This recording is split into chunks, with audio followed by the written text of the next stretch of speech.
Živijo, tukaj Valentin. Danes bom govoril o izjavi: skrbi me, da ima preveč skrbi.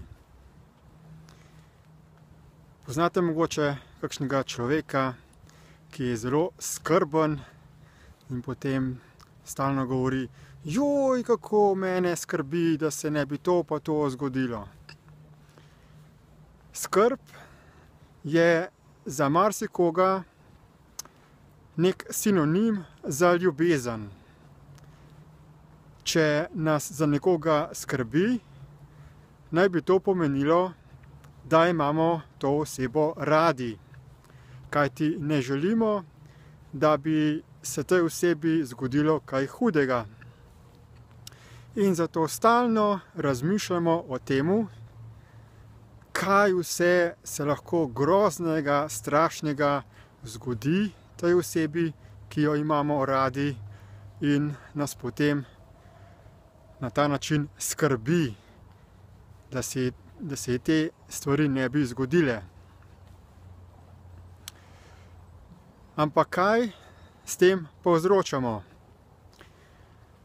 Ko nas skrbi, gremo v našo domišljijo, gremo v naš in se ločimo od realnosti v tem trenutku.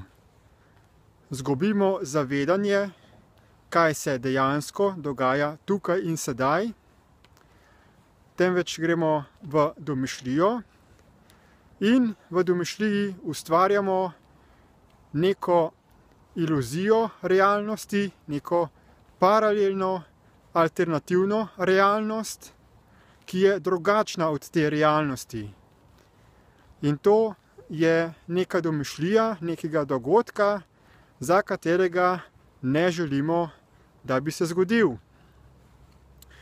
In ko na ta način v naši domišljiji sledimo tej sliki tega dogodka in tem mislim, potem nas začne skrbeti naše delovanje v povzroči konflikt med realnostjo v tem trenutku in med našo domišljijo, ki je drugačna od realnosti v tem trenutku.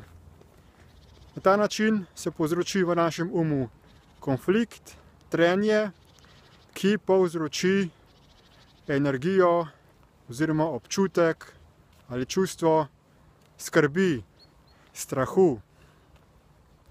Pač se začnemo bati, da se ne bi naša zamišljena predstava uresničila v praktični fizični realnosti.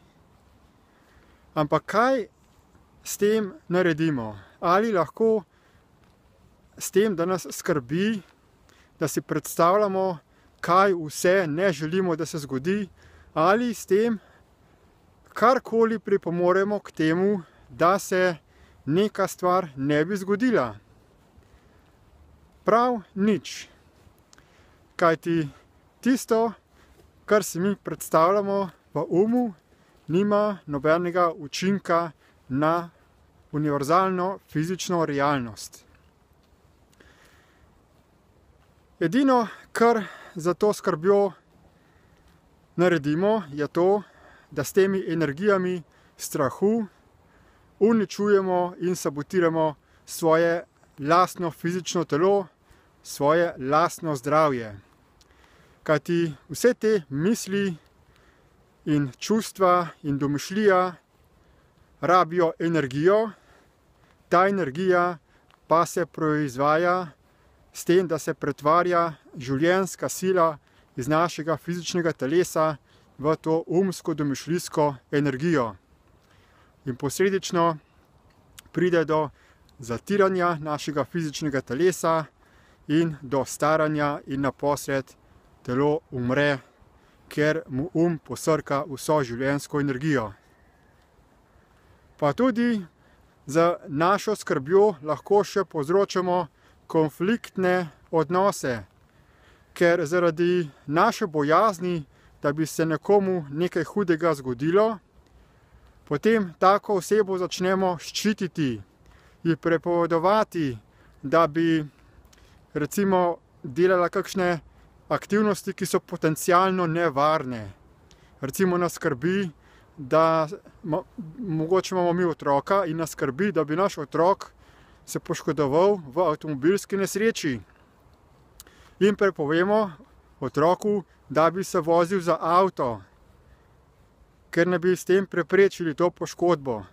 In na tem otroka omejujemo, ga sabotiramo pri tem, da bi vozil avto.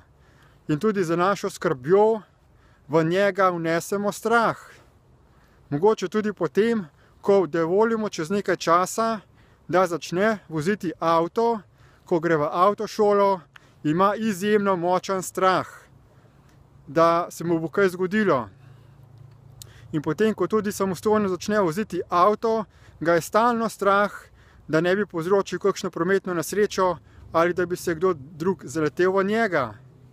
In zaradi tega strahu potem naš otrok biva v umu, ga je stalno strah, stalno se mu pojavljajo te misli, in ker se potem loči od svojega fizičnega telesa, izgubi nadzor nad svojim fizičnim telesu in potem dejansko med vožnjo izgubi nadzor nad avtomobilom in povzroči nesrečo. Torej, ravno strah, da se ne bi zgodila nesreča, je tisti, ki potem v končni fazi povzroči prometno nesrečo. Zanimivo, ne? Kaj je potem rešitev, kaj je boljša alternativa? Najbolje je, da nas ne skrbi glede ničesar. Kajti karkoli se bo zgodilo, se bo zgodilo. Pomembno je, kako se mi odzovemo na nek dogodek, na nek trenutek. Najbolje je, da smo, ne glede na to, kaj doživimo, vedno notranje, čustveno, energetsko stabilni. In tudi, če smo mi starš in če bomo energetsko, čustveno stabilni, pomeni, da bomo otroke tudi te veščine naučili in da bo tudi otrok pridobil samozaupanje, da bo zaupal sam sebi, da bo vedel, da ne glede na to, kakšna situacija se bo zgodila v življenju, ji bo vedno kos, vedno bo lahko našel neko rešitev. In tak otrok bo zelo samozavesten, poln samozaupanja in ko bo recimo vozil avto, bo učinkovito dihal, bo s pozornostjo tukaj in bo na ta način tudi potencialno preprečil prometno nesrečo.